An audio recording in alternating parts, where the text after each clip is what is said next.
네, 오늘은 반도체 쪽도 오르고 있고 AI까지 이 훈풍이 잘 이어지고 있는 상황에서 테마주도 함께 올라가는 모습입니다. 자, 오후장에 우리가 또 어떤 전략을 챙겨가야 될지 이분과 이야기 나눠볼게요. IM증권 신사업 추진팀 염정 차장님과 함께합니다. 안녕하세요. 네, 안녕하세요. 네, 먼저 오늘 시장을 어떻게 좀 보시는지가 궁금해요. 일단은 좀 어제와 하루 만에 이렇게 네. 분위기가 반전이 됐는데 외국인의 수급도 견조한 것 같고요. 지수도 잘 가고 있습니다. 물론 2,700 안착을 아직은 못한 게 좀 아쉽긴 한데 어떻게 보세요? 네, 사실 어제 같은 경우에는 이제 미국의 필라델피아 반도체 지수가 다시 상승으로 돌아서면서 뭐 엔비디아 같은 경우에는 그간의 낙폭을 대부분 다 만회한 상태입니다. 우리 시장은 대략적으로는 한 70% 정도 이제 회복을 한 상태다라고 좀 볼 수 있겠고요. 어제는 시장이 좀 쉬어갔지만 오늘은 전반적인 종목들과 섹터가 반등에 나오면서 오늘은 좀 강한 흐름을 좀 보여주고 있습니다. 상승 종목의 수도 하락 종목의 수의 한 2배 정도 이상 되는 분위기고요.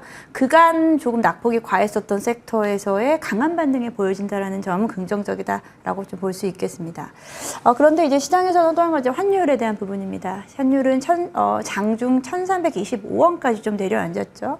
최근 들어서 거의 뭐 일주일 넘게 지금 6거래일 이상 원달러 환율 같은 경우에는 지속적으로 좀 빠지고 있는 상태, 빠르게 좀 빠지고 있습니다.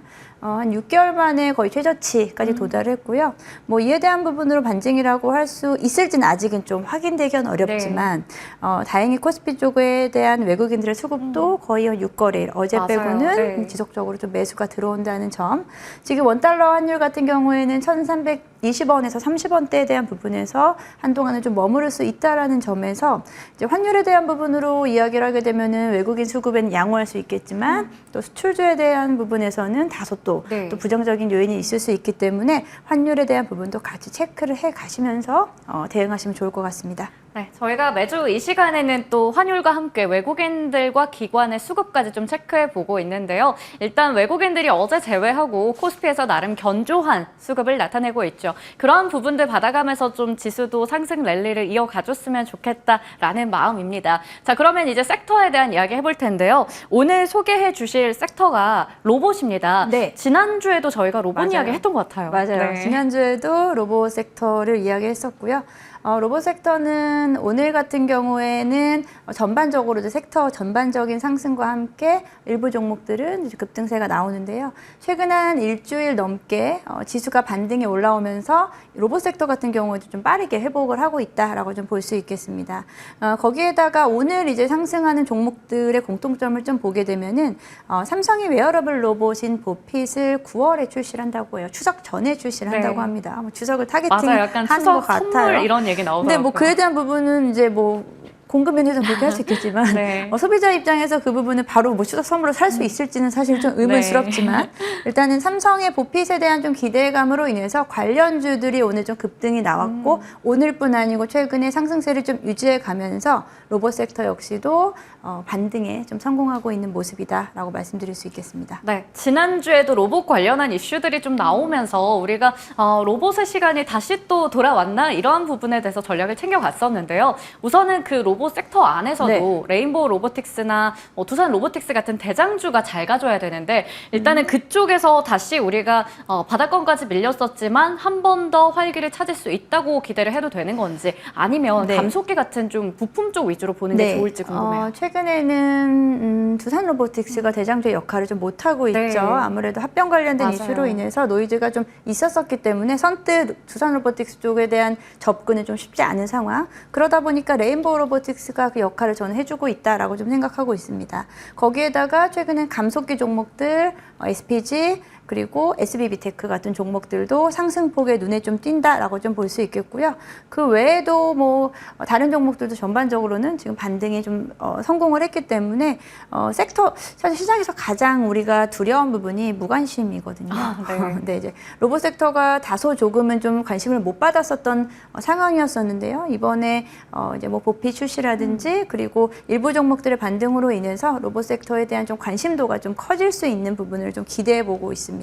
네, 이게 또 소외가 됐던 부분들, 그게 좀 무서운 거죠. 왜냐하면 수급도 안 들어오고 또 주가 상승률로 그게 이어지니까요. 그런데 오늘 또 이렇게 로봇 섹터가 다 같이 일단 올라가고 있습니다. 그 가운데서 종목들 말씀해 주셨어요. 보픽 관련주 하단에 나가고 있는 상황이고요. 자, 그러면 이러한 투자 아이디어를 가져가면서 어떤 종목을 가장 유망하게 보시는지 궁금해요. 네, 사실은 로봇 섹터를 저는 말씀을 드릴 때는 일단 대형주, 대장주를 네. 접근에 대한 부분이 유효하다라고 말씀을 좀 드렸었는데요. 최근에 감속기 관련된 종목들, 우리 시장에는 크게 두 종목이 있죠. 그에 대한 부분에서 저는 SPG에 대한 감속기 종목을 좀 관심 있게 좀 보고 있습니다. SLPG 같은 경우에는 이제 다들 아시다시피 이제 감속기 관련된 종목이고요. 소형 협동 로봇 감속기, 하모닉 감속기, 그리고 중대형 제품인 감속기 SR 등에 대한 부분의 기술력을 좀 가지고 있어요. 이제 국산화에 거의 성공을 했다. 일본에 대한 하모닉 감속기에 대한 기술력을 거의 다 지금 따라잡았다라고 좀 볼 수 있겠고요. 최근에는 레인보우 로보틱스와 휴머노이드 로봇 관절에 대한 핵심 부품, 거기서 가장 중요한 게 감속기에 대한 역할인데 공동 개발을 통해서 공급을 시작했다라는 뉴스도 있었죠. 그를 통해서 이제 레인보우 로보틱스와의 연계, 그리고 자연스럽게 삼성 계열의 로봇 회사로 조금은 좀 연관성을 가지고 있다라고 볼 수 있겠습니다. 그리고 거기에다가 다른 로봇 종목들 아직까지는 실적에 대한 부분으로 우리가 좀 이야기하기는 어렵죠. 맞아요. 네. 하지만 SPG 같은 경우에는 2분기 매출액이 1,300억 원, 그리고 영업이익은 34억 원으로 타사 대비해서는 그래도 매출에 대한 부분이 꾸준히 유지되고 있습니다. 일례로 얘기하면 레인보우 로보틱스보다 매출액은 더 많습니다. 네. 그렇게 보시면 될 것 같고요.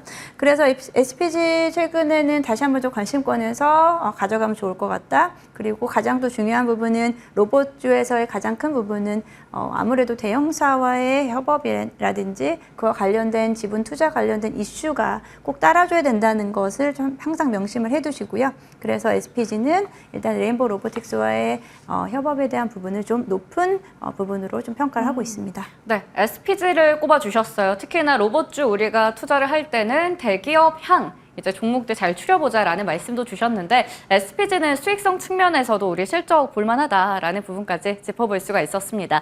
자, 그러면 로봇 이야기를 해보니까요. 지난주에 주셨던 네. 유일 로보틱스도 전략이 이제 궁금해지는데요. 장중에 4%대 강세 보여주고 있고 또 61선 회복 목전에 두고 있습니다. 마찬가지로 이것도 대기업 향이거든요. 네. 본격적인 상승 기류 좀 탈 수 있을까요? 네, 지금 유일 로보틱스를 좀 말씀드렸던 부분도 말씀드린 대로 SK의 계열사의 네. 투자를 받았다라고 좀 말씀을 드렸었고요. 유일 로보틱스 같은 경우에도 제가 이제 선택을 한 이유 중에 하나가 이제 실적에 대한 부분을 좀 이야기를 해드렸습니다. 일단 실적에 대한 부분에서 일단은 이번에 2분기에 9개월 만에 영업이 이제 흑자로 돌아섰다라는 부분 지난주에 발표가 됐었고요. 연간 개념으로 흑자 전환 가능할 것으로 좀 보여지고 있습니다. 그래서 지금 좀 아쉬운 건 거래량인데요. 거래량이 좀 많지 않다 보니까 좀 빠르게 움직임은 나타나고 있지 않지만 주가는 잘 하방을 받치면서 주가는 좀 안정적으로 갈 수 있을 거다라고 생각해서 지금은 이제 홀딩 전략으로 말씀드리겠습니다. 네, 홀딩 전략으로 유일 로보틱스 확인해 봤고요. AS 하나 더 받고 가도록 네. 할게요. APR 공략주로 제시해 주시고 나서요. 차트 보면 꾸준히 우상향하고 있거든요. 최고가 기준 상승률 20% 이상입니다. 여기서 더 갈 수 있을까요? 네, 일단은 SPG 같은 경우에 말씀드렸던 시점부터 해서 계속 지속적으로 기관 매수세가 어제까지 들어온 상황입니다. APR 같은 APR이죠? APR 네. 제가 오늘 다 A로 시작하네요. 네. APR 같은 경우에도 지금 이제 홀딩도 괜찮으시고요. 일부 만약에 제가 말씀드린 시점 20만 원 초반대에서 매수하셨다라고 한다면은 비중 축소를 통한 일단 차익 실현 그리고 다시 한번 주가에 대한 눌림목이 나올 때 다시 한번 좀 단가를 낮추시는 전략으로도 가능할 것이다라고 좀 생각하고 있고요. APR도 2분기 실적은 시장에 대한 기대치 못 미쳤지만 여전히 하반기에 대한 기대감 가지고 있는 종목이다라고 말씀드렸습니다. 그렇기 때문에 중장기적 보유도 매우 괜찮다라고 좀 보기 때문에 지금 진입 시점에 따라서 조금은 좀 다르게 포트 운영을 좀 하시면 좋을 것 같습니다. 지금 자리에서도 크게 문제는 없다라고 좀 말씀드리겠습니다. 네, 미용 기기 쪽에서 또 대장주이기도 하고요. 하반기 실적에 대한 기대감도 여전히 가져갑니다. 어떻게 보면 지금 내가 어느 정도의 가격에서 샀는지에 따라서 전략도 다르게 가져가야 된다 말씀해 주셨어요. 20만 원대 초반이었다면 수익을 어느 정도 실현할 수도 있겠고 또 눌림목을 활용할 수도 있겠고 중장기적으로 가져갈 수도 있다라는 말씀까지 덧붙여 주셨습니다. 오늘 이렇게 해서 IM증권 심사업 추진팀 염정 차장님과 자세한 이야기 풀어봤습니다. 말씀 고맙습니다. 네, 감사합니다.